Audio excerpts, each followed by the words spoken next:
Herbert William Mullin, born on April 18, 1947, and passing away on August 18, 2022, was an American serial killer. In the early 1970s, he committed a series of horrifying acts, taking the lives of 13 people in California. Mullin's shocking motive was his belief that these murders would somehow prevent earthquakes. After a lengthy legal process, a trial was held to determine his mental state.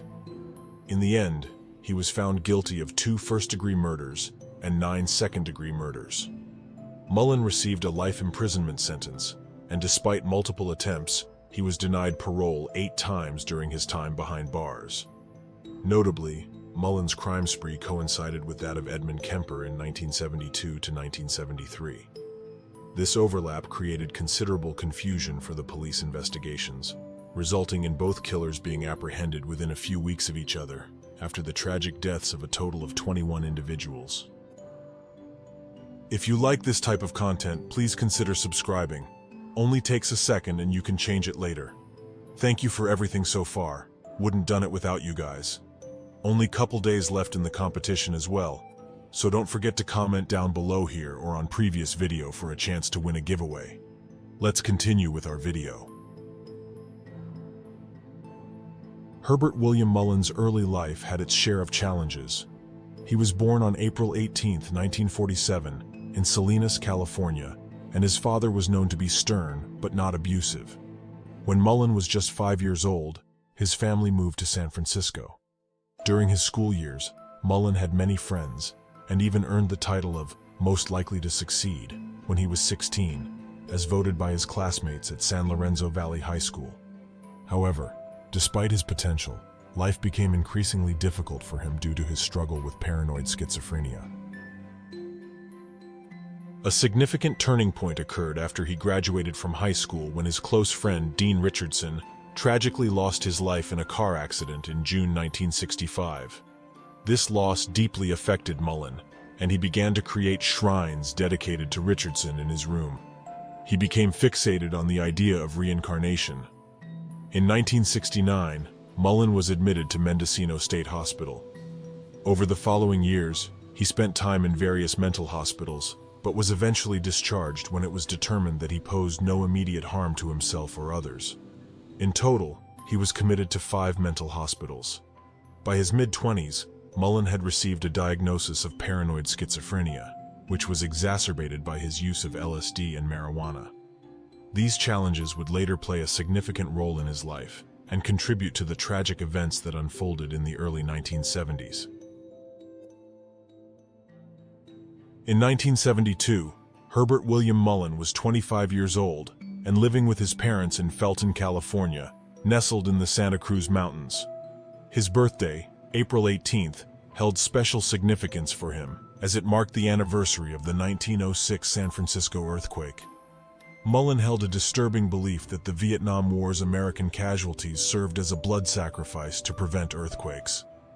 However, with the war drawing to a close in late 1972, he believed he needed to take lives himself to maintain this sacrifice.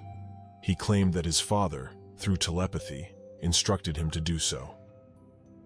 On October 13, 1972, Mullin brutally beat a vagrant named Lawrence Whitey White with a baseball bat after pretending to have car trouble. Mullin then dragged White's body into the woods. In a chilling turn of events, Mullin believed White resembled Jonah from the Bible and received telepathic messages from him, urging his own sacrifice to save others. On October 24, 1972, Mullin offered a false ride to Mary Margaret Guilfoyle, a student from Cabrillo College. While driving, he stabbed her in the chest and later examined her organs, convinced it would support his pollution theories. Doubts began to plague Mullin regarding the hallucinatory commands he attributed to his father. Seeking absolution, he attended St. Mary's Catholic Church in Los Gatos on November 2, 1972. In an eerie twist, he claimed the priest, Father Henri Tomei, volunteered to be his next sacrifice, leading to Tomei's brutal murder. In early 1973, Mullin tried to join the U.S. Marine Corps to fulfill his mission legally, but was rejected due to his criminal record. By the start of 1973, Mullin had abandoned drug use and blamed his troubles on it. He sought out his former friend Jim Gianera, whom he believed had introduced him to marijuana. In January 1973, Mullin confronted Gianera at his home, shot him, and killed Gianera's wife, Joan. He then went to the home of Kathy Francis, a friend of Gianera's, and killed her and her 2 children. About a month later, on February 10, 1973, Mullin encountered 4 teenage boys camping illegally in a state park. Claiming to be a park ranger, he told them to leave, but they stayed. The next day, Mullin returned and shot all 4 of them, stealing their rifle and money. The police initially failed to recognize a pattern in Mullin's murders due to varying factors. Mullin's murder spree spanned 4 terrifying months, during which his actions left a trail of devastation. After Herbert William Mullin's horrific murder spree in the early 1970s, he faced the legal consequences of his actions. The Santa Cruz County District Attorney's Office charged him with 10 counts of murder, and his trial commenced on July 30, 1973. Mullin had openly admitted to all the crimes, shifting the focus of the trial to his mental state. Specifically, whether he was legally sane, meaning he understood the nature of his actions and the difference between right and wrong.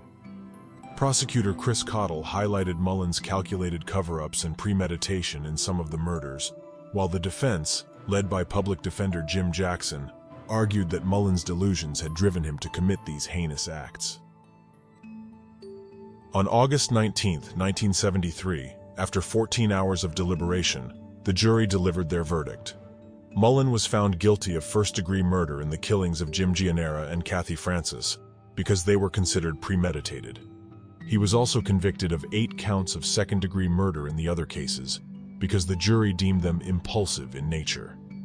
At just 26 years old, Mullin was sentenced for the 10 murders he had committed. Separately, the Santa Clara County District Attorney's Office charged Mullin for the murder of Henry Tomei. On December 11, 1973, the day his trial was scheduled to begin, Mullin changed his plea from not guilty by reason of insanity to guilty of second-degree murder. He was sentenced to life imprisonment in the Santa Cruz County trial and would go on to be denied parole 8 times starting in 1980. He served his sentence at Mule Creek State Prison in Ione, California. During his time in custody, Mullin claimed that he had committed his crimes to save the environment and was diagnosed with paranoid schizophrenia. Interestingly, Mullin had interactions with another notorious serial killer, Edmund Kemper, who was active in the same area and around the same time. They shared adjoining cells for a period, with Kemper expressing his dislike for Mullin's senseless murders. Kemper described Mullin as someone with a lot of pain, anguish, and hate inside him, directed at people he didn't even know. Despite their contrasting motives for killing, Kemper considered Mullin a kindred spirit due to their shared history of institutionalization. Herbert William Mullin's life ultimately came to an end on August 18, 2022, at the age of 75, from natural causes while he was housed at the California healthcare facility. His crimes and the tragic consequences of his actions left a haunting mark on the history of criminal psychology. Truly disturbing case and troubled mind. Insanity due to delusions beyond any explanation. Thank you all who stick until the end of the video. I appreciate it. Like and comment down below if you liked this video. I am Alex, and this is Conundrum. Stay curious and stay safe.